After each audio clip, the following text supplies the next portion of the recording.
네, 여러분 안녕하십니까. 대한민국을 대표하는 정치인들의 인생 이야기를 따뜻하게 그리고 또 날카롭게 짚어보는 한판 열전의 박재홍입니다. 네, 이상민입니다.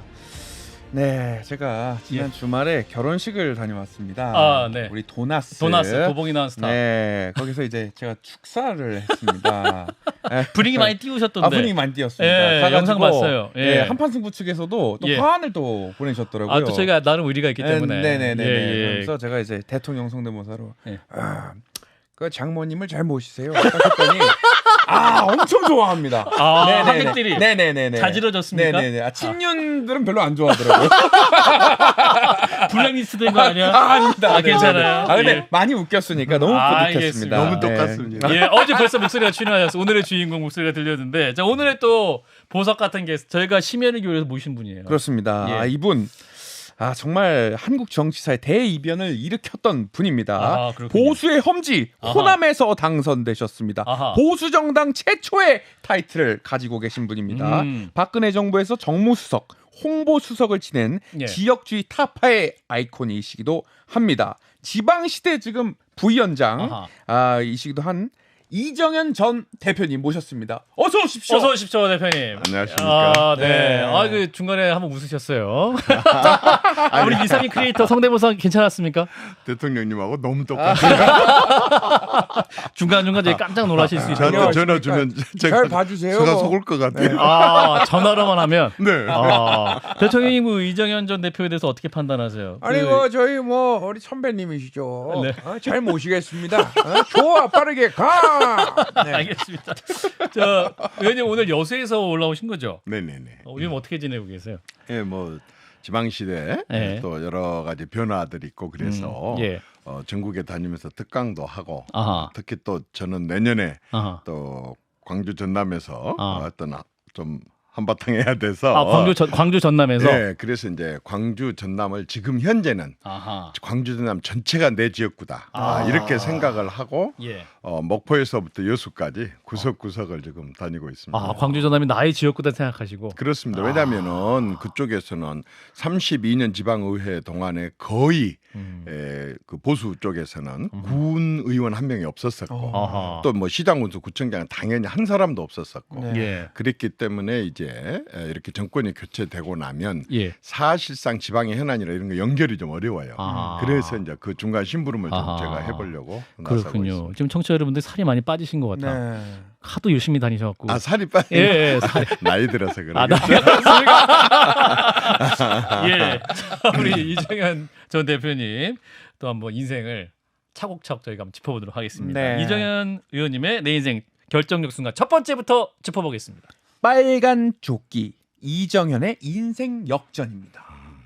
이야, 빨간 조끼 이정현의 인생 역전. 네, 자, 이분이 예. 호남 출신, 예, 그렇죠. 전남 곡성 관암촌이라는 마을에서 삼남 1녀중 장남으로 태어나셨습니다. 사남의 초등학교 3학년 때부터 정치인의 꿈을 키우셨던 이거 어떻게 초등학교 된 겁니까? 3학년. 네.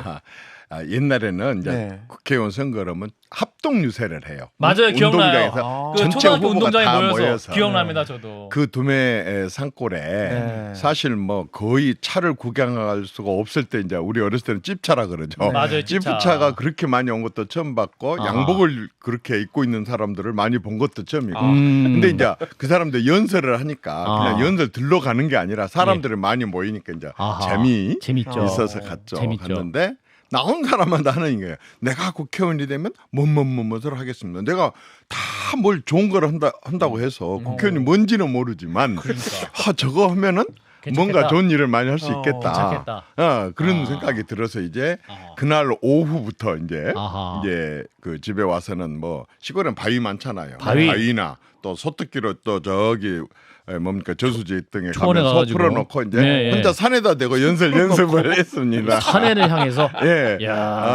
그래서 한마디로 말해서 이제 소나무 동포들이고 소나무가 유권자. 유권자들인 거죠. 거기다 대고 이제 혼자 연습을 했는데 그때 제 그 두 가지의 공약이 있었어요. 그때 공약이 있었어요. 그 당시에 초등학교 때부터. 당시에. 어떤 공약? 뭐냐면 그 이제 뭐를 해줘야 된갑다. 그러면 이제 우리 동네 12가구 살았는데 내가 만약에 국회의원이 되면 우리 가남촌 집을 다 기와집으로 바꾸겠습니다가 이게 피부에 와닿는 그 죽이네. 아무도 예. 안 들었지만. 바위가 들었어요. 바위들이. 그리고 소나무가 또 들었어요. 하나는 이제 우리 마을에 조금 황전댁이라는 집이 지금은 이사가 불고 예. 안 계셔서 하는데 그 집이 조금 어렵게 살았습니다. 그래서 황전댁 집도 쌀밥을 먹게 하겠습니다. 야, 이 두 쌀밥. 가지가 기와집 쌀밥 삶의 조건을 바꾸겠다. 야, 벌써 찍고 당시로서는 싶어지네. 굉장히 진보적인 거 아닙니까? 굉장히 포퓰리즘. 퍼퓰리즘에 가깝죠. 포퓰리즘이네. 글씨고 쌀밥 기와집. 인기 영합에 네. 가깝죠. 예. 그래 연설 연습 그렇게 하시고. 네. 그러다가 이제 두메산골에서 광주로 이사 가셨던 거네요. 이제 중학교는 우리 사는 데가 중학교가 없어서 제가 네. 곡성군인데 옆에 어. 승주군 아하. 조암중학교라는 데를 한 9km 된 데를 이제 다녔고 9km를요? 네, 9km. 그다음에 이제 고등학교는 이제 광주로 나가게 됐었었죠. 호호호. 예. 그렇군요. 광주 가셔서 문화 충격 받으셨다는데 어떤 문화 충격이? 아니 생각해보세요. 요즘은 뭐 교통도 다 좋고 자주 가지만 그렇죠. 그 당시에는 광주 한번 나가려면 거의 4시간 반씩 걸리고 어. 근데 거의 광주를 한 번도 안 나가봤기 예, 때문에 예. 근데 광주 가서 이제 제일 부끄러운 게 두 가지였는데 우리는 시골에서 그 내과에서 멱을 까마다 꼭 그 다우다 빤스를 입고 목욕? 했거든요. 예. 그건 남이 안 보는데 돌아서서 이제 그 물로 짜가지고 바위에다 놀고 이렇게 했고 했는데 그랬는데 아니 광주를 가서 공중 목욕탕. 친구가 목욕탕을 가자 그랬는데 어른이고 애들고 홀라당 다 벗고 있어요.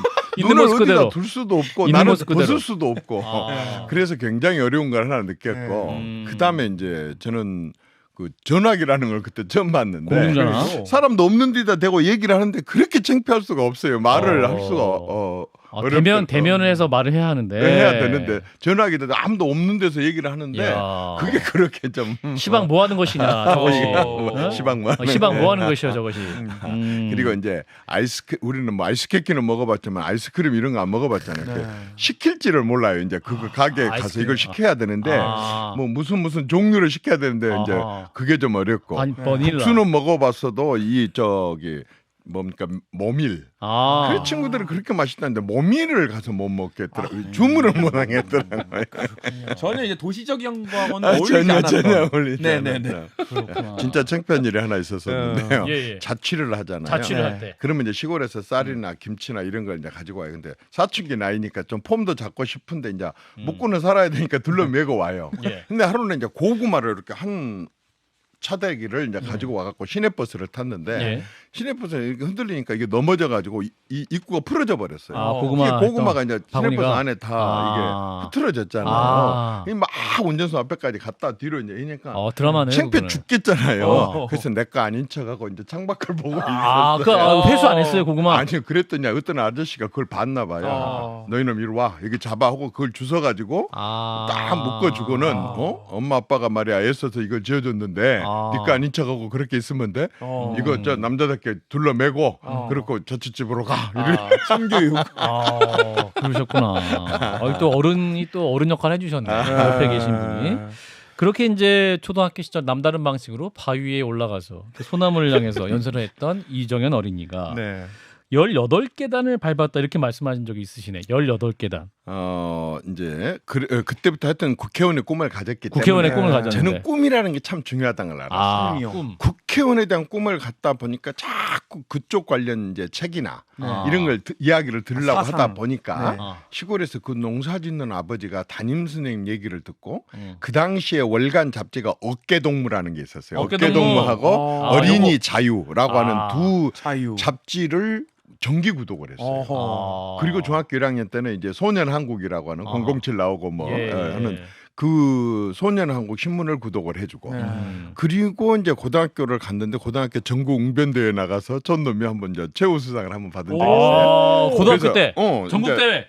이희승 선생님이 감선 이만한 두꺼운 국어사전을 받았는데 담임 선생님이 그 상을 전달을 해주시면서 우리 정현이는 말을 좀 잘하고 하니까 정치를 했으면 좋겠다. 선생님이 그러려면 전기전집을 많이 읽어야 돼. 위인전. 전기전집을. 그래서 저는 그때부터 지금 이 순간까지도 전기전지면 엄청 익습니다. 아, 위인전. 집에 뭐 토니블레 책만 해서 하나 9개. 아, 토니블레. 약간 또 네, 글로벌하네. 메르켈, 대처 뭐 이런 사람들 아니, 국내 정치인들 위인전 심지어는 없어요. 낙하손해까지. 그 사람들이 어떤 과정을 거쳐서 또 그 사람들의 연설문들 이런 걸 하다가 드디어 대학교를 졸업하자마자 국회의원 비서관을 했어요. 그리고 그 4년을 마치고 다시 이제 전혀 그 5년이라고 하는 제 경력을 인정받지 못하고 당으로 들어갔어요. 그래서 간사, 병, 을, 갑, 차장, 부장 대우 부장, 부국장 대우 부국장, 그다음에 국장 대우 국장, 부대변인, 수석 부대변인, 그다음에 공보단장, 이제 정식으로 대변인, 홍보수석, 그리고 최고위원, 당대표까지 갔으니까 16계단. 아주 그 계단 하나를 그냥 건너뛰지 않고 최고 말단에서 말단에서 그걸 이제 다 받고 올라갔는데 올라가는 과정이 힘들었지만 그런 과정을 겪었기 때문에 어느 자리에 갔을 때 이제 두루두루 이렇게 그 이해가 되고 또 그런 입장을 알려고 하는 노력이 되고. 그러니까 엘리트 의식이 없으셨다. 솔직히 말해서 전혀 엘리트도 아니었지만 엘리트 의식이 거의 몸에 다 탈색이 됐죠. 지금 와 그걸 다 외우시고 계시네. 뭐 이렇게 얘기를 하시고. 그 과정이 얼마나 힘들었는데 그걸 잊겠습니까? 또 목사 동면의 자랑 이정현 전 대표를 응원합니다. 목사 동면. 이제 면 이름이 되게 뭐 석공면, 죽공면 또는 인면, 견면 그런데 우리는 목사동면이었어요. 근데 목자가 나무 목자인데 그게 10시에 8번 기독교 방송에 와서 이런 얘기 해도 되나? 그다음에 절사자 고울동자 18개의 절이 있었던 고울이다 그래가지고 그런 옛날에 주로 산속에가 절이 많이 있었잖아요. 좀 많이 산골이었다는 얘기죠. 그렇죠. 자랑 충분히 하실만해요. 그러시다가 이제 2004년에 호남에 출마 도전장을 내셨고 이따가 이제 노무현 대통령 탄핵 열풍이 불던 때라 상황이 좋지 않았습니다. 그래서 또 보수정당의 호남 출마 무모한 도전이다라는 걸 아셨을 것 같은데 어떤 마음으로 도전을 하신 거예요? 아까 부장 계단이 있었는데 부장 시절에 95년도에 사실상 광주에서 광주시의원 출마를 했습니다. 그리고 이제 뭐 처참하게 떨어졌지만 그때는 민자당이었습니까? 그랬었죠. 근데 이제 그때에는 그래도 2등을 했죠. 2명 중에 1명이었었으니까. 차석. 그런데 아까 방금 말씀하신 2004년도에는 탄핵 역풍에다가 찻대기다 뭐 겹쳐가지고 거의 누가 출마하지 않으려고 때 출마를 했는데 720표, 1.03%, 6명 중에 5등. 그래서 이제 처참하게 깨졌죠. 그리고 그 다음번에 비례대표 국회의원을 하고 다시 또 그 자리에 도전을 해서 세 번째 도전을 했을 때는 39.7% 거의 40%를 얻었는데 저를 떨어뜨리려고 이제 그 당시에 민노당하고 민주당이 두 분이서 이제 선거를 하다가 단일화를 하시더라고요. 그래서 제가 떨어지기는 했지만 그때 40%에 가까운 39.7%를 광주 서구을에서 얻은 적이 광주 서구을에서 거의 40%를 얻었다. 그렇습니다. 야, 그 만약에 호남에서 보수정당 소속, 국민의힘 소속으로 선거운동 하실 때 얼마나 힘드세요? 사실은 막 소금 맞고 막 그럽니까? 이제 단계가 있어요. 단계가 있다. 핍박에도 단계가 그것도 있다. 진화예요. 진화에도. 그러니까 아까 그 찻대기 때나 탄핵 역풍 그때는 이제 거의 뭐 명함을 좋게 찢은 게 아니라 그냥 이를 앙당 물고 내 앞에서 찢어서 눈앞에서 이제 막 얼굴에 던지고 또 눈구멍을 파버린다 그러고 뭐 그렇게 심하게 하고 이정현 집하고는 품앗이도 하지 말자는 말도 막 나오고 이제 이렇게 험할 때도 있었지만 저는 한 번도요. 그게 그냥 선거갑다 이렇게 생각했지. 이게 호남이니까 어렵다 이렇게 생각해 본 적이 없어요. 그랬다면은 도전을 못 하죠. 그래서 계속 그런 식으로 도전을 하고 한 번은 그 하도 사람들이 저를 안 쳐다봐요. 하도 사람들을 안 쳐다봐서 제가 이제 집 친구하고 이제 상의를 했더니 특이하게 해봐라. 그래서 그게 이제 대장금의 그 남자 복장. 그게 이제 누가 빌려줄 리도 없고. 그래서 그렇죠. 집에서 또 아이디어를 내서 이제 패백 드릴 때 입는 남자 그 사모관대. 근데 말이 쉽죠. 이거 입고 대낮에 차에서 내려갖고 그 길거리 쓰려고 하면요. 굉장히 진짜 한강에도 뛰어내불고 가지고 진짜 못해요. 근데 그렇게 하면서 사람들이 쳐다보길래 하루에 막 38번, 40번씩 또 저 육교 위에서 양쪽 버스 정류장 있는 데서 한 2시간씩 아침에 출근 시간 이렇게 해갖고 얻은 표가 720표였습니다. 근데 저는 힘들다고 생각해 본 적은 없어요. 힘들지 않으셨어요? 왜냐하면 다른 그냥 이게 선거 운동인갑다 했지. 뭐 그걸 힘들다 이렇게 생각해 본 적은 없습니다. 그러니까 혼자 또 자전거 타시면서 선거 운동하시고 막 그러셨잖아요. 그건 이제 순천에서요. 순천에서. 이제 저는 솔직히 이제 기독교 아주 어렸을 때부터 하나님을 믿었습니다. 그런데 제가 이제 막 어려우니까 기도 많이 하잖아요. 근데 그런 여호수아 대목에서 그런 대목이 떠올라서 네 발바닥으로 밟은 땅을 다 너에게 주리라. 그래서 이건 이제 내 발바닥 아니면 내 차바퀴 아니면 내 자전거 바퀴로 다 밟아야 되겠다고 하더라고요. 근데 골목은 차를 타고 가면 뒤에 빵빵거리고 막 안 되잖아요. 근데 이 자전거를 타고 좁은 길에서는 자전거가 최고예요. 뒤로 빠꾸도 했다가 또 옆으로 갔다가 또 뭐 뒤에서 보고 뭐 야 이정현 잘한다 하고 또 소리도 질러주시고 노출이 돼요. 근데 차를 타면 탈 때하고 내릴 때밖에 저를 모르잖아요. 그러니까. 그래서 아주 이게 효율적이어서 자전거를 탄 거지. 이게 뭐 이벤트 물론 중학교 때 9km로 뭐 자전거 타고 다녔죠. 빨간 조끼 저희가 말씀드렸는데 빨간 조끼 입고 확성기 들고 유세하셨던 장면. 요 연합뉴스 출처 사진. 요 저 정도면 어떤 상태입니까? 좀 그러니까 아직 힘이 남아 있는 상태인가요? 조정. 저는 뭐 기진맥진한 상태? 아니요 전혀 기진맥진 아닙니까? 힘이 납니다. 힘이 나. 네. 근데 이제 자전거 타고 할 때 선거 운동할 때 가장 좀 힘든 게 뭐냐면 힘든 게 뭐냐? 지방에도 이렇게 언덕이 있잖아요. 그렇죠. 아주 높은 언덕 말고 약간의 언덕. 거기를 내가 이제 자전거로 가면 뒤에 차들이 저놈이 저걸 내려서 가나 끌고 가나 저걸 저 정도는 타고 가나 이제 보겠다는 생각이 들어요. 그러니까 저걸 이제 막 힘들게 이제 해갖고 언덕을 딱 넘고 저녁에 가면 다리가 애래가지고 잘 때게 다리가 애래서 죽을 지경이에요. 그러니까 저 자전거 보니까 약간 기어가 없는 자전거네요. 당연히 기회가 없는 거죠. 전통적인 그냥 하나만. 저 이제 중학교 다닐 때 타고 다녔던 이제 그런. 자전거 진바이라고 하는 자전거인데요.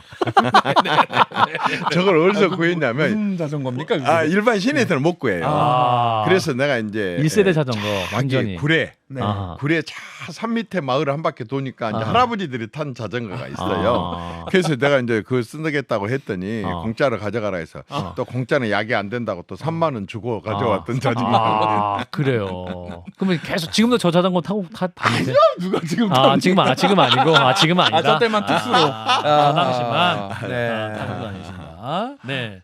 자, 우리 호남사랑 이정현 전 대표 만나고 있습니다. 결정적 순간 두 번째로 넘어가 보겠습니다. 결정적 순간 두 번째 이정현의 보스입니다. 보스. 예, 보스. 네. 보스가 중요합니다. 근데 또 의원님의 정치 인생을 얘기할 때 이분을 또 빼놓을 수가 없어요. 그러니까 박근혜 전 대통령.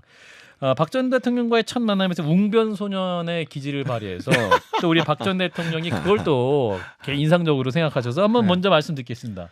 아니 어쩌면 그렇게 말을 잘하세요. 네. 이거 노래 부르라고 돼 있네요. 바꿔 지역 구도를 다 바꿔. 여기까지 하겠습니다. 예. 자, 박 전 대통령과의 첫 만남 기억하세요, 의원님? 당연하죠. 솔직히 뭐 이제 저는 아까 하위 당직부터 시작했기 16단계. 이제 박근혜라는 분은 본래도 이제 박정희 대통령 유경수 따님이었기 때문에도 유명했고 또 뭐 언젠가는 대통령이 될 수 있는 그런 정치권에서의 위상도 있었었고 또 이제 선거에 지휘만 하면은 거의 선거를 항상 이기셨잖아요. 선거의 여왕. 아주 완전히 손이 퉁퉁 붓도록 등대를 감고 하루에 6개 시도를 넘나들면서 그렇게 지원 활동을 하면서 이제 하고 했기 때문에 뭐 저 같은 사람 옆에 갈 틈도 없었죠. 근데 아까 광주에서 출마해서 720표 얻을 때 1.03% 얻을 때 정말 생각지도 않은 분한테 전화가 왔어요. 저분이 그 어려운 데서 얼마나 고생을 하느냐. 그래서 내가 한번 틈나면 가겠다. 그래서 대표님 전화 주신 것만도 고맙습니다. 이거 오시면 안 됩니다. 이거 너무 지금 어렵습니다. 오시면 안 됩니다. 어렵습니다. 왜 안 됩니까? 못 오시게 했어요. 그런데 선거 끝나고 이제 선거 날 또 전화를 주셨더라고요. 제가 어떻게 한번 가보려는데 너무나 오란 데가 많아서 그때 거의 뭐 아주 정말 참패 예상될 때인데 121석을 얻었을 때입니다. 그래서 이제 한번 가려고 했는데 참 못 갔다 미안하다. 밥이라도 한번 사겠다. 근데 잘 아시겠지만은 정치인들 밥 산단 말 믿은 사람은 그건 진짜 그 사람이 아주 바보입니다. 그렇죠. 아주 입에 달고 사는 게 밥 밥만 먹어요. 밥만 인사예요, 인사. 네네네. 그래서 뭐 그러려니 했는데 진짜로 연락이 왔어요. 밥 먹자고. 그래서 날 잡자. 예. 밥을 먹는데 이제 또 우리 정치한 사람들은 또 어디 가면은 그냥 안 가잖아요. 항상 마음속에 오늘 무슨 얘기를 하지 준비를 해갖고 가잖아요. 그래서 이제 저는 호남에 대해서 좀 세게 얘기를 해야 되겠다 갔는데 막상 마주 앉으니까 말을 거의 말문이 막히고 말이 잘 안 나와요. 카리스마 때문에. 그런 점이 진짜 있어요. 그런 아우라가 좀 있어요. 예. 그런데 이제 이 후보님도 한 말씀 하세요. 그래서 정신을 이제 번쩍 차리고 이거 못하고 갔다 또 평생 후회할 것 같아서 한 15분 동안 이제 호남 포기를 포기해달라. 보수 정당의 호남 포기를 포기해달라. 호남 사람들이 진보냐? 호남 사람들이 보수냐? 호남 사람들이 이념 진보가 보수가 뭔지 모르는 사람 태반이다. 그런데 이 사람들한테 이분들한테는 하나의 소망이 있다. 우리도 우리 지역 출신 대통령 한번 가져봤으면. 그런데 김대중 대통령이 그때 뒤에잖아요. 그래서 우리도 이제 그 소원이 풀렸으니 지금부터는 보수 정당에서 어떻게 하느냐에 따라서 호남 사람들 마음을 얻을 수 있다고 본다.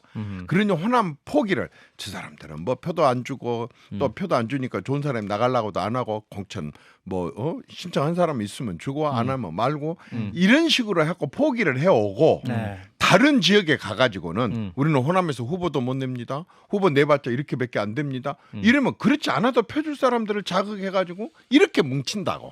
나는 그게 너무 싫었어요. 그래서 이제는 세상이 바뀌고 상황도 바뀌었으니 호남에 대해서 정성을 쏟자. 그래서 호남 포기를 포기해달라라고 하는 논리를 한 15분 동안 했는데 뭐 웅변했겠어요? 조용조용히 얘기했겠죠. 지금도 거의 웅변같이 하고 계세요. 그렇습니까?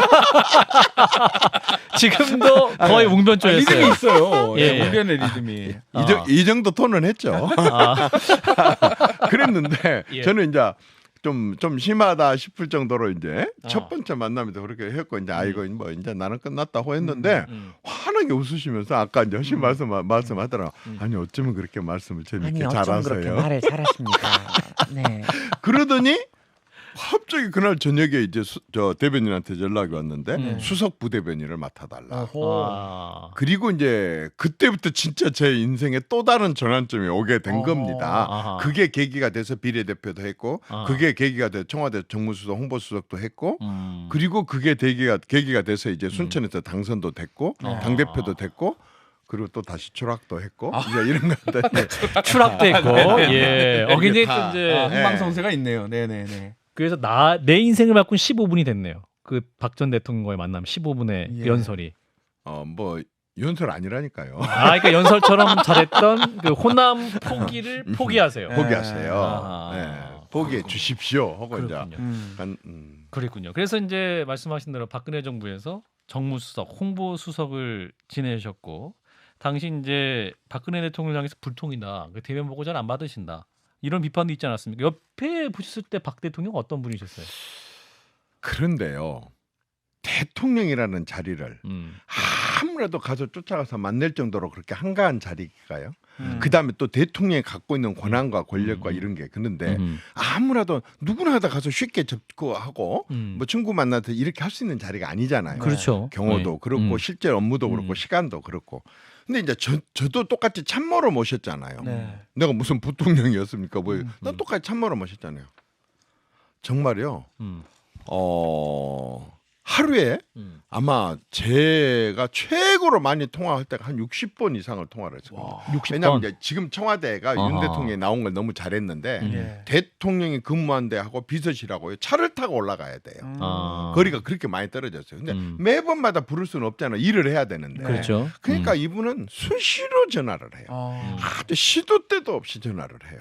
어쨌든 밤에 1시 반에도 전화 주시고 1시 반에 하고 제가 그런데 이제 저는 또 이제 항상 그게 몸에 익숙해 있으니까 한 번 이상 전화 벨이 울리고 나서 받은 적이 딱 한 경우만 있어요. 일요일 날 예배 볼 때만. 근데 그때는 받다가 딱 보면은 거의 2번 울릴 때 정도면 밖에 뛰쳐나가서 그렇게 해서 이제 저는 진짜요. 저분이 소통을 안 했다는 말들에 대해서 당연히 자기들이 누구든지 와서 만날 수 없는 위치. 그건 문재인 대통령도 마찬가지고 지금 윤석열 대통령도 마찬가지고 누구도 마찬가지일 거예요. 대통령이라는 자리가 그렇게 자기가 만나고 싶다고 누구나 다 쫓아가서 만난 자리가 아닌데 그걸 자꾸 그런 식으로 얘기하는데 진짜 회의도 많이 하고 그다음에 또 이제 얘기도 듣고 아니 자기가 완전한 신념을 갖고 얘기를 하다가도 상대방 얘기가 굉장히 일리가 있고 이렇게 되면 저는 그런 것에 가끔씩 많이 놀랐어요. 바로 바꿔요 그걸. 그런 식으로 하고 저도 뭐 수시로 전화 드립니다. 뭐 수시로 어느 정도냐면 그쪽에서 오는 전화만 받는 게 아니라 네. 내가 오늘 이제 여러 사람을 만나고 하루 종일 이렇게 하다 보면 정말 대통령이 참고해야 될 내용이 있잖아요. 예. 그냥 대통령이 갑자기 뭐 지시안으로 전화를 해. 그럼 전화 딱 다 하고 나면 저한테 습관적인 거에서 뭐 다른 일 없으세요? 이 얘기는 뭐냐면 아까 대표 시절부터 이제 내가 아까 그런 사회에서 다른 들은 나한테 해줄 얘기 없느냐는 거예요. 그러면 저는 1, 2, 3, 4로 쭉 수첩에 항상 그걸 들고 있다가 바로 이제 그걸 얘기를 해요. 보고를 드리는 거예요. 예. 네. 그러면은 그걸 메모를 하신지 어쩐지 아까 세 번째 말씀하신 거요, 네 번째 말씀하신 거 하고 그것을 다시 또 구체적으로 묻고 그래 가지고요 어마어마한 일정도 바꾸고 그래요. 어마어마한 일정도 예. 이미 국민들한테 다 알려주고 언론에 다 났고 월요일 날 하기로 했던 장관들이 뭐 발표하기로 했던 것도 제가 중소기업 중앙회 회장하고 정경련 수석 부회장하고 몇 사람 기업인들한테 그 내용을 들어봤더니 그런 식으로 하면 우리 듣지도 않는다, 믿지도 않는다라고 하는 얘기를 듣고 그대로 보고했더니 그걸 목요일 날로 연기를 하면서 형식 자체를 다 바꿨어요. 그때 규제 계획이라는 거 지금 아마 검색해봐도 다 나올 거예요. 규제 계획에 대한 대토론회를 하는데 장관들이 원래는 일방적으로 발표를 하기로 했는데 그걸 그 이해 당사자들을 불러갖고 그 사람 얘기를 듣는 거 바꿔줘요. 그런데 나는 그 소통에 대해서 그러니까 각자가 다 나는 소통 잘한다라고 할 것이고 또 뭐 어떤 사람들은 또 그런 걸 자기 양껏 못한 사람들은 소통 못한다 이렇게 할 거예요. 근데 제가 봤을 때는요 어떤 대통령도 똑같아요. 루즈벨트처럼 뭐 그렇게 정말 노변 정답이나 하고 이렇게 그 시절에는 그게 파격적이어서 소통 잘한다 이렇게 얘기하려는지 모르지만 그분 전기 읽어보면요 그분도 소통 되게 안 해요. 전기. 그래서 이제 그런 가운데 이제 박근혜 전 대통령이 이제 탄핵이 되죠. 그 당시에 어떠셨어요? 마음이 안 좋으셨겠습니다. 아이 그걸 마음이 안 좋다고 표현한 걸로 표현이 되겠습니까? 그건 뭐 제가 지금 이 자리에서는 그것의 연장을 얘기를 하고 싶지 않습니다. 그리고 뭐 어쨌든 좀 이것은 이제 역사의 장으로 넘어갔고 저는 역사가 그분에 대해 다시 평가할 때가 있으리라고 생각합니다. 그 전 대통령들이나 그 후 대통령들이 과연 그분 이상의 도덕성, 그분 이상의 그런 그 국가나 국민에 대한 그런 애정과 관심을 정말 다 보였느냐라고 했을 때에 저는 역사가 평가하리라고 보고 이건 역사로 넘기는 게 맞다고 봅니다. 네, 그 광복절에 박근혜 전 대통령이 시민들을 만나시기도 한 장면이 언론에 보도되기도 했는데 그 이후에 혹시 최근에 연락하신 적 있으세요? 아닙니다. 요즘에 뭐 여러 가지 나는 그분은 그냥 뭐 득대고 이렇게 사는 분이 아니기 때문에 저는 이유가 있으시리라고 봅니다. 여러 가지로 건강도 그렇고 또 마음 정리도 그렇고 뭐 하여튼 여러 가지가 있으시리라고 봅니다만은 저나 아주 가까이 모셨던 지금 인천시장하고 있는 유정복 시장이나 거의 이제 지금 모든 사람들 아직은 너무 간절히 뵙고 싶지만 못 뵙고 있습니다. 예. 다시 만나면 무슨 말씀 가장 먼저 하고 싶으세요? 저는 울 것 같아요. 울 것 같으세요? 하여튼 저는 너무 그분의 진심과 진정성을 잘 알고 있기 때문에 정말 그분이 이렇게까지 겪어야 되냐 하는 것에 대해서 많이 안타깝게 생각합니다. 다시 만나게 되면 우실 것 같다. 네, 자 이정현 전 새누리당 대표 만나고 있는데요. 자 우리 의원님의 결정적 순간 한 세 번째로 한번 넘어가 볼까요? 네, 세 번째입니다. 제2의 이정현 천하람과의 맞대결. 네. 천하람. 지역구가 천하람 위원장하고 같은 걸로 제가 알고 있는데. 천하람 순천갑 당협위원장. 네, 천하람 위원장이 부인하긴 하던데 이거 뭐 어떤 경선으로 가는 겁니까? 어떻게 가는 겁니까? 아까 광주 전남 말씀하셨어요. 광주 네네네. 전남. 그래서 후보회를 생각해서 광주 전남 맞습니까? 맞습니다. 정확합니다. 저는 지금 지역구를 정하고 있지 않습니다. 저는 뭐 솔직히 이제 광주 전남 아까 누구보다도 광주 전남 구석구석을 사랑하고 또 대안도 가지고 있고 또 변함없이 이날 이때까지 내가 정치를 하면서 대통령을까지는 못할 바에는 정말 한 지역에 대한 거라도 물론 국가적인 것도 해야 되겠지만 그건 그것들 하면서도 광주 전남 문제에 대해서는 제가 정말 모든 걸 한번 쏟아붓고 싶습니다. 그런데 이제 아까 우리 천하람 위원장이 참 기특합니다. 솔직히 말해서 나이 차이가 많이 났기 때문에 내가 천하람 군이라고도 할 수도 있고 아들뻘 아닙니까? 뭐 어쨌든 그럴 정도로 참 나이 차이는 있지만 기특합니다. 기특하다. 아주 전형적인 대구 출신입니다. 그죠, 대구 출신이죠. 이만큼의 이쪽에 인연도 없이 예. 처갓집도 마찬가지고. 네. 그럼에도 불구하고 이제 이번 선거 말고 그 앞전 총선 때 아하. 여러 가지 계기로 해서 이제 제 특강도 듣고 한번 저를 만나자고 해서 봤더니 예. 호남에 가서 출마를 하고 싶다. 왜냐하면 아직 자기가 나이는 많이 있기 때문에 지금 뭐 되고 안 되고라고 하는 것에 모든 걸 걸고 싶지는 않다. 의미 있게 해보고 싶다. 그래가지고 광주, 전남, 호남 쪽으로 출마를 하고 싶어 해요. 그쪽으로 해서 그래서 제가 아주 뭐 지체 없이 내 지역구로 와라. 내 지역구로 와라. 순천 시민들이 아하. 아주 어떤 누구 지역보다도 깨어 있는 분들이고 아하. 이미 많이 그런 것을 보여주신 분들인데 아하. 당신 같은 뜻을 갖고 아하. 시도를 한다고 한다면 아하. 순천 시민들이 당신을 아마 품어주고 애껴줄 수 있을 거다. 아하. 그래서 기꺼이 이제 했습니다. 모자도 밀짚 모자도 물려주셨죠. 하여튼 뭐 땅덩어리를 물려줬는데 뭘 못 물려주겠습니까? 그렇군요. 그 순천으로는 내년에 안 나가신다.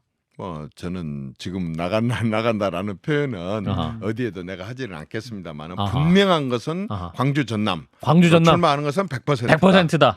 예. 거기까지만 말씀. 천하람 위원장님 어떻게 들으셨어요? 우리 아이고 선배님 천하람이고요. 이제 호남은 저에게 좀 물려주십시오.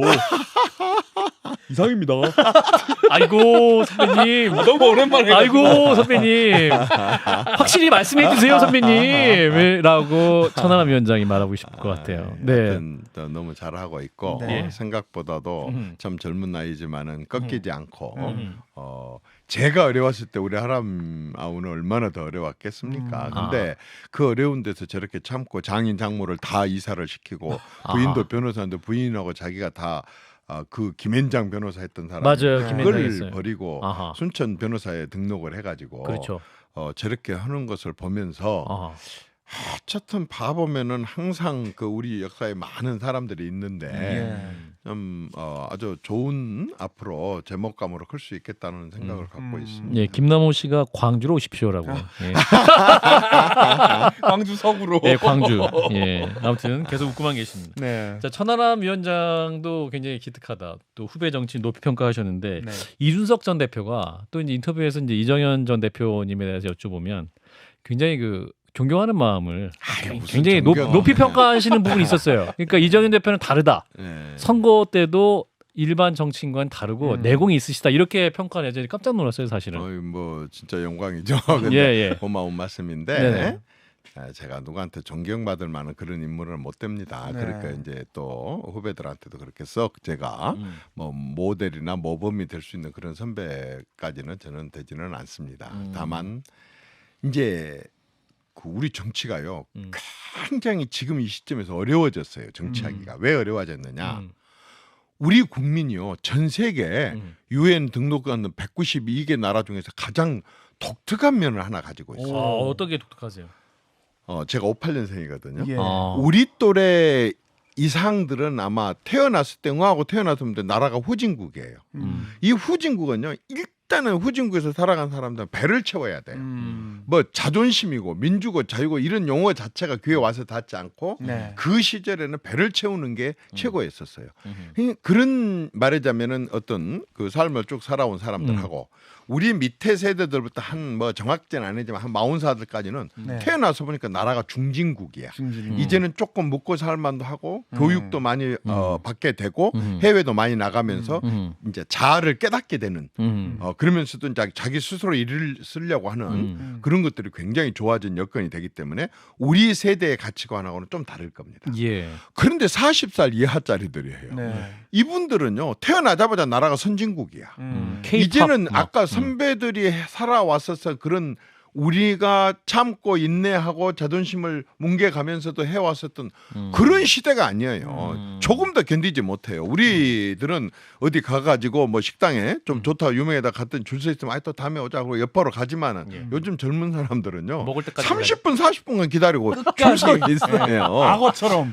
그런데 놓치지 않습니다. 또 우리 어른들 세대가 말하자면 어느 날 대한민국에 이렇게 발전을 이룩해 갖고 막 자랑스럽게 생각하고 있지만 그래도 우리 어렸을 때 그렇게 노래 잘한다는 나훈아 남진 선생님이 빌보드 차트에 올라갔다는 소리는 빌보드란 말도 처음 들었어요 저는. 근데 요즘엔 빌보드 차트를 다 휩쓸잖아요. 그렇죠. 예. K-팝. 김지미 정뭐 갑자기 이런 예. 분들 막 엄청 그 연기 잘한다 그랬는데요. 김지미 씨, 영화 배우 김지미 씨. 무슨 칸 영화제다 무슨 아카데미상 근처에 가보지도 못했잖아요. 근데 요즘 또 젊은 사람들은 그런 걸 이뤄내요.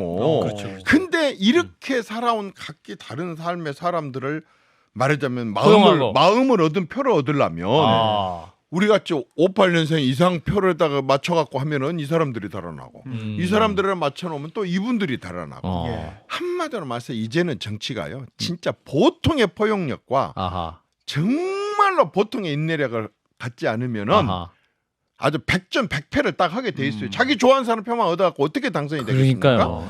그러니까 뭐냐면 중도. 말하자면 아주 그냥 완전히 개딸들이나 완전히 극우들이나 이 사람들은 아주 많게 보면 20% 적게 본다면 한 5 내지 10% 정도밖에 안 된다고 봐요. 그런데 이제는 이 중도의 사람들은 선거 때 가서 결정하겠다. 그때 내 삶하고 어떻게 연관이 있는가. 이 중도. 이 사람들이 지난 대선을 바꾼 거예요. 생각해보십시오. 이낙연 36%, 이재명 32%, 그다음에 정세균 8%일 때 이쪽은 홍준표 4.6%, 그다음에 유승민이 2.2%, 또 원희룡이 1.2%, 나머지 1% 이하. 10%도 안 될 때게 저 사람들은 80%가 넘었었어요. 이게 정권 교체가 되리라고 상상이나 할 수 있는 일이에요. 그 당시 현직 대통령 지지율이 40%가 넘고. 그런데 정권을 교체해요. 누가? 중도에 있는 사람들. 중도에 있는 사람들은요. 그 시끄러운 소수들처럼 그런 것에 휘말리지도 않고 듣지도 않아요. 침묵하고 있지만 무서운 힘을 발휘한 게 중도예요. 그러니까 아까 누군 싸가지 없으니까 안 된다. 어른들이 봐서 싸가지 없지만 이 사람들이 봤을 때는 꼰대들은 안 된다. 이래 버린다고.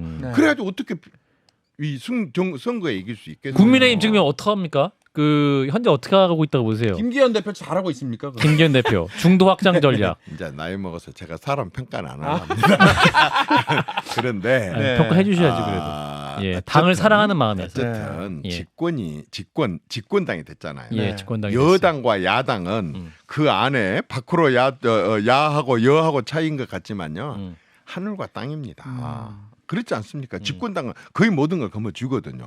그러면 이제는 그렇게 그 비판하고 비난하는 것을 아주 천재적인 기질을 발휘를 했었던 야당이 아니에요.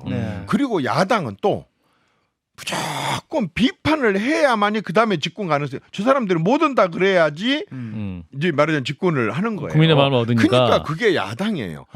그렇게 야당을 하다 여당이 됐으면 이제 위치가 바뀌었기 때문에 여당 같이 책임감 여당으로서의 대안을 제시를 해가면서 국민들을 어떻게 정말 행복하게 할까라고 하는 것에 몰두를 해야 되는데 여당이 돼갖고도 야당인지 여당인지 구분이 안 되게 계속해서 말하자면은 이제 선거에 패배한 야당에다 대고 공격하고 비난하고 이렇게 말싸움만 하려갖고는 안 돼. 아까 내가 이준석이나 우리 천하람이나 이런 사람들한테도 마찬가지지만 정치 후배들한테 하고 싶은 얘기가 있어요.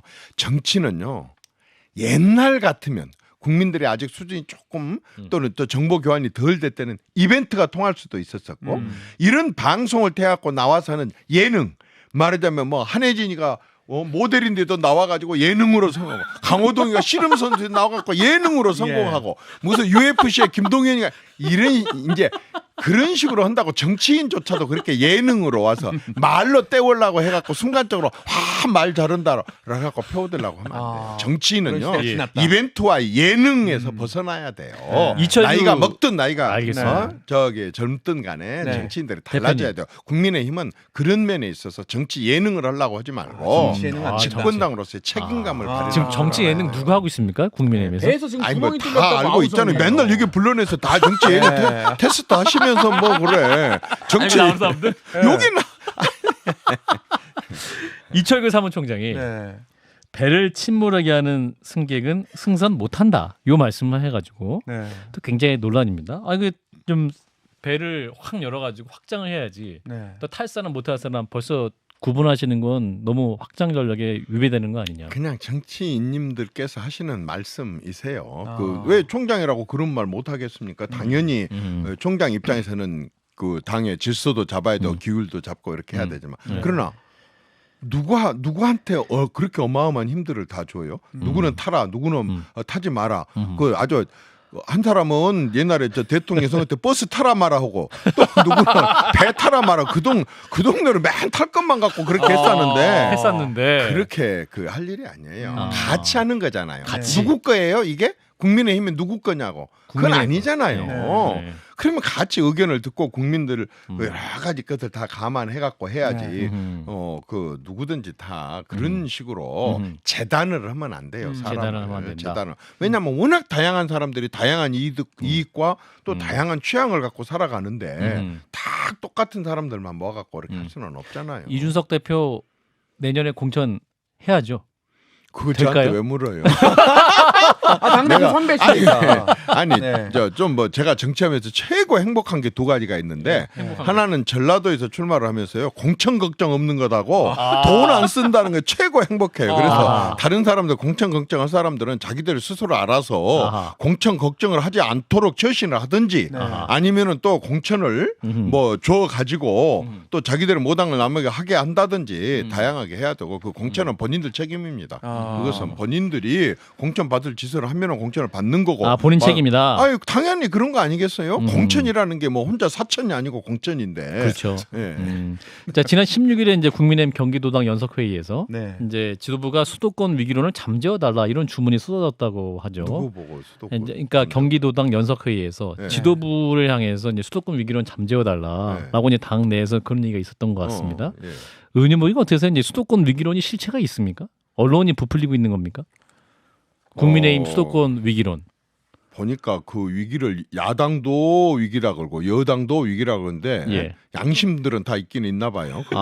그렇게 그래서 이제 다 그런 걸 느끼고 있는데 솔직히 국민 입장에서 봤을 때 이렇게 부끄러운 정치 진짜 이번에 뭐 잼버리 갖고 뭐 부끄럽네 말했는데 국격을 떨어뜨리네 말했는데 그런 와중에서도 서로 타다고 공격하고 비난하는 그 정치가 국격을 떨어뜨린 거였었지. 국민들이야 어려울 때 또 뭉쳐갖고 다시 극복하고 이렇게 하지 않습니까? 아까 위기다?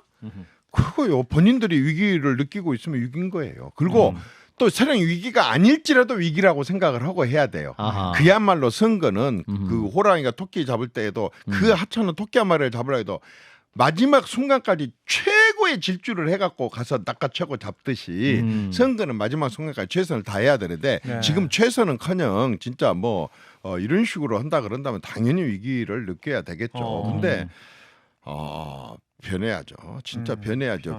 변하는 것을 혁신이라고 하잖아요. 혁신. 그래서 뭐 저 민주당에서도 혁신위원회가 있었었는데 그 혁신은요 정치에서 혁신은 딱 한 가지예요. 기득권 내려놓는 기득권 거예요. 내려놓기. 기득권 내려놓기. 자기들이 거머쥐고 움켜쥐고 해가지고 이거 막 지켜 남은 진짜 저 배 터지겠다 저러다 배 터지겠다.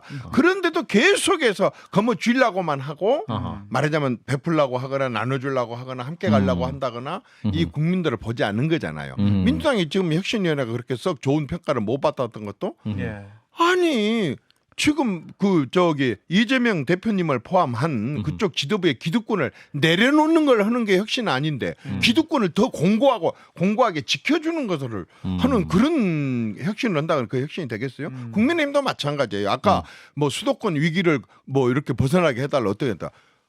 그게 뭐 총칼로 되겠어요? 아니면 몽둥이로 되겠어요? 그게 말발로 되겠어요? 국민들 앞에 그 기득권을 내려놓는 것을 보여줘야 돼요. 그거 안 보여줘갖고 어떻게 되겠습니까? 어떻게 위기를 극복할 수 있겠어요? 어떤 기득권을 먼저 내려놓을까요?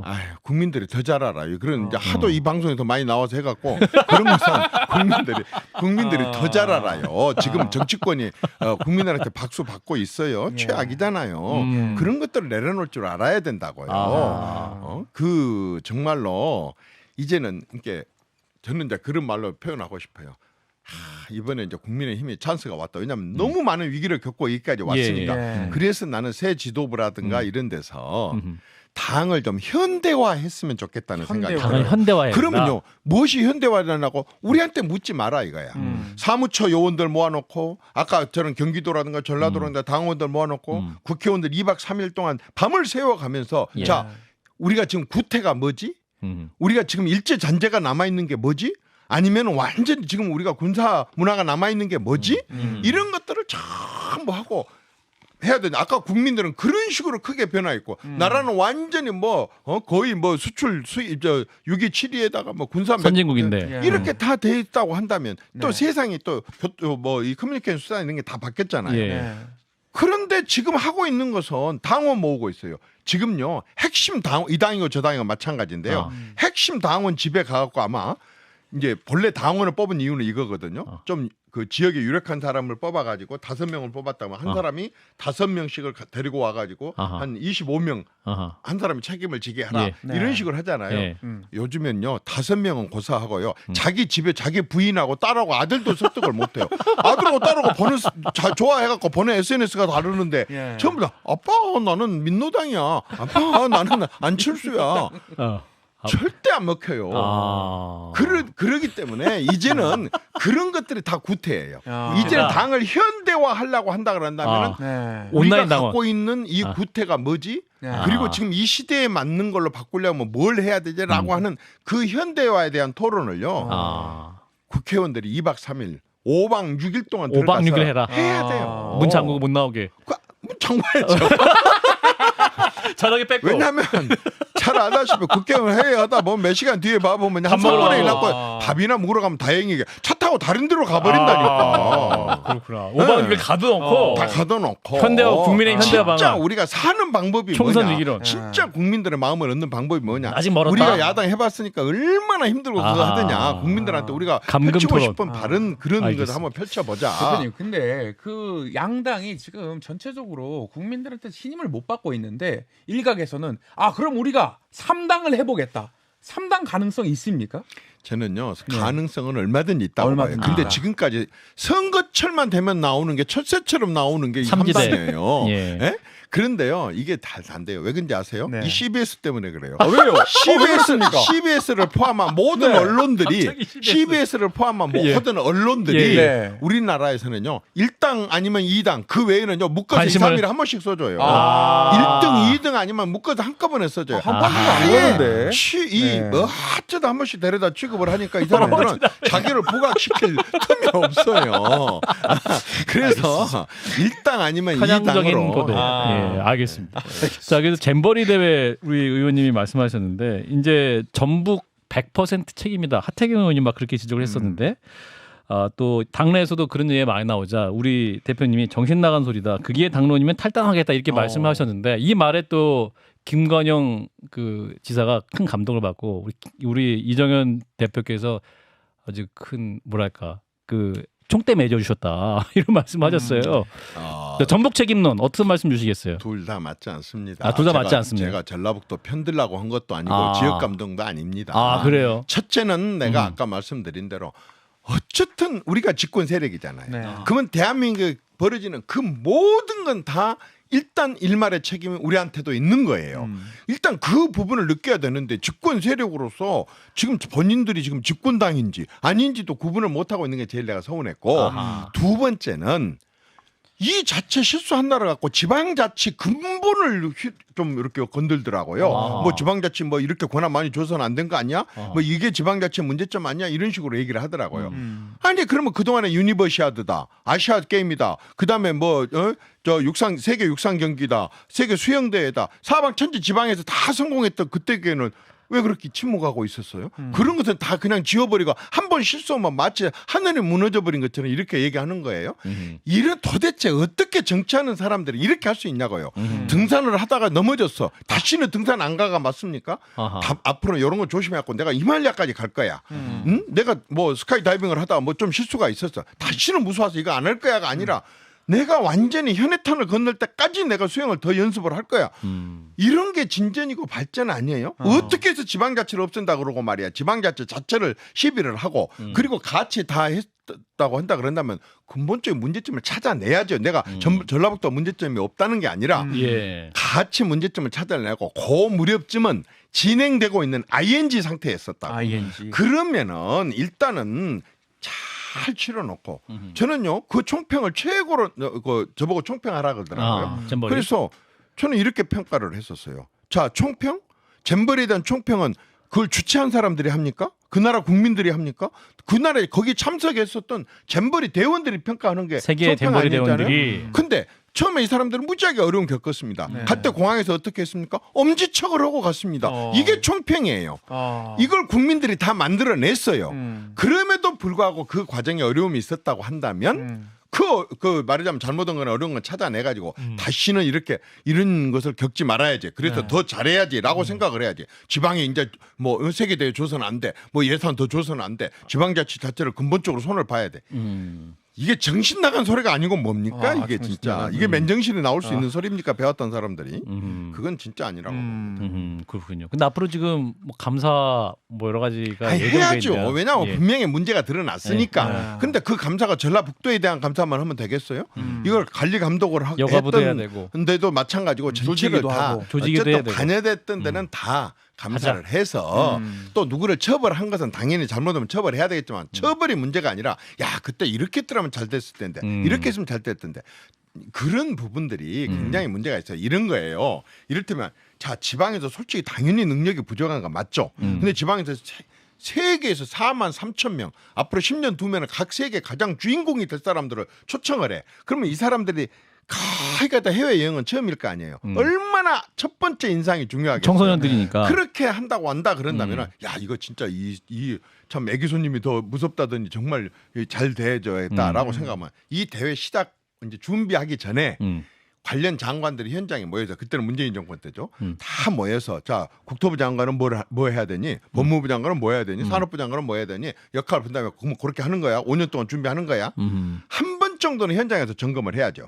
그다음에 예를 들어서 이거 이제 한 1년 남겨놓거나 한 7, 8개월 남겨놓거나 근데 그동안의 준비 상황이 어떤지 한번 다시 점검해보자. 7, 8명 장관이 내려가서 현장에서 보고 점검을 해갖고 야 이러고 되겠냐. 이거 좀 돈을 더 빨리 더 급히 좀 투입을 해야 되겠다. 야 이렇게 좀 더 세련되게 할 수 없냐. 이런 식으로 점검을 하고 이런 게 국정 아니에요. 문재인 정권을 포함해서요. 전체가 다 예. 정말 이렇게 부끄럽지 않은 사람들 없어요. 이번 일에 대해서. 알겠습니다. 근데 이 강에서 또 이제 잼버리 사태 때문에 새만금 사업 전면 재검토 필요하다 이런 주장도 나오고 그 SOC 얘기 계속 나오는데 의원님은 그런 얘기 한 사람들은요. 예. 꼭 3살짜리 같아요. 뭐 좀 싫으면 나 밥 안 먹어보라. 나 죽어볼 거야. 나 학교 안 갈 거야. 이런 거다가 똑같은 거야. 아니 뭐 조금만 있으면 그거 이제 전면 재검토해야 된다. 하지 말아야 된다. 제발 좀 그러지 말았으면 좋겠어요. 좀 어른들 같이 좀 했으면 좋겠어요. 예? 그렇지 않아요? 아니 새만금을 지금 88년도부터 지금까지 해온 사업이에요.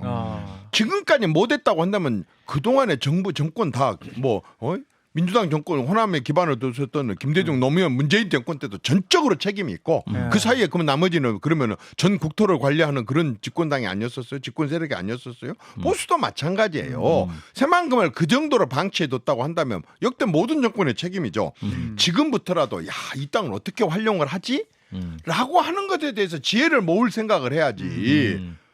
아유 그걸 전면 재검토한다고 이렇게 얘기를 하는 사람들이 어디 있습니까? 도대체 뭐 아직도 뭐 3살짜리 4살짜리처럼 학교 안 가보고 밥 안 먹는다처럼 그런 식으로 그 문제를 풀라 그러면 안 된다고 봅니다. 알겠습니다. 이쯤에서 예. 박근혜 전 대통령이 다시 한번 말씀해 주셔야 될 것 같아요. 말씀 정말 잘하시는 것 같습니다. 정말 말씀을 잘하시는 것 같은데 왜 전화 한 통을 안 주시는지 그렇습니다. 네. 예. 전화라도 한번 꼭 드리세요. 네. 아니 잠깐만. 예. 아니 선배님. 제가 그래도 그 한미일 정상회의 이거 하지 않았습니까? 저에게 몇 점 정도 주실 수 있으세요? 한미일 정상회의. 글쎄요, 뭐 외교를 갖다 점수를 어떻게 하겠습니까만은 100점 주세요. 제가 만약의 경우, 만약의 경우 대학교 강사로 가가지고 이걸 평가를 한다 그러면 저는 뭐 지체 없이 저는 A+ 주고 싶어요. A+다. 그렇습니다. 왜 그렇습니까? 어떤 정책도 지고지선할 수는 없습니다. 완벽할 수는 없습니다. 그렇지만요, 지금 어쨌든 또 세상이 좀 많이 지금 바뀌어가고 있어요. 예. 지각 변동이 일어나고 있다고요. 지각 변동. 예? 신냉전 체제로 가고 있고 중국이 또 경제가 저렇게 일어서게 되면서 또 미중 간에 여러 가지 문제가 생기고 있고 우리한테 거의 블루 오션이나 다름없었던 중국에 있는 많은 기업들이 거의 다 지금 쫓겨 나오고 있고 네. 또 중국하고 대만하고 이상한 일이 벌어지려고 하고 지금 지각 변동이 일어난다. 예. 그럼 한번 생각. 지각 변동 지진이 아닙니까? 그렇죠. 거대한 지진이 일어나는데 중국은 지진이 일어나고 그 옆에 있는 우리나 일본이나 그밖에 인도 태평양 지역에 다른 지역에 아무 일 없으라는 법이 있습니까?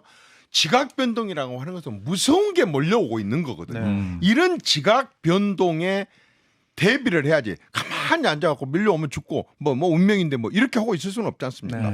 저는 그런 면에 있어서 이번에 그 말하자면 막 저기 뭐니까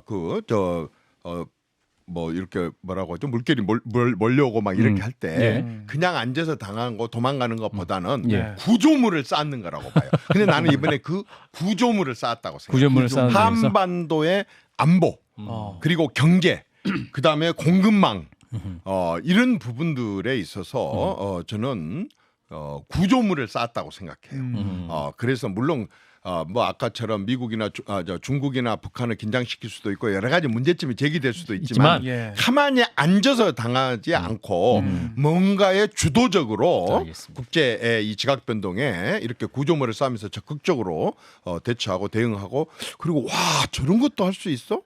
말하자면은 뭐 나토처럼 아니면 아세안처럼 아니면 쿼드처럼 이번에 한미일이라고 하는 그런 또 어마어마한 인도태평양 지역에 이렇게 큰 외교 하나의 또 그 단체가 하나 생겼다는 게 저는 굉장히 의미 있다고 의미 있다. 예. 자, 이정현 전 새누리당 대표 만나고 있습니다. 거의 지금 1시간이 지나가지고요. 거의 마무리할 시간이 됐는데요. 마지막엔 저희가 모든 출연자께 요청드리는 게 있습니다. 박재홍의 한판 승부 구독과 좋아요 요청 연설 10초 연설을 부탁드리겠습니다. 박정희 한판 승부 구독과 좋아요.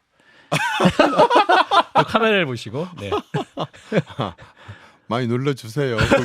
많이 봐주세요. 제가 봤을 때 지금까지 그렇게 많은 토론회나 인터뷰나 이런 나가봤는데 세상에 사람을 이렇게 편안하게 해주고 내가 까마득에 잊어봤던 것까지 생각나게 이렇게 끄집어내는 이런 편안한 토론은 처음 봤어요.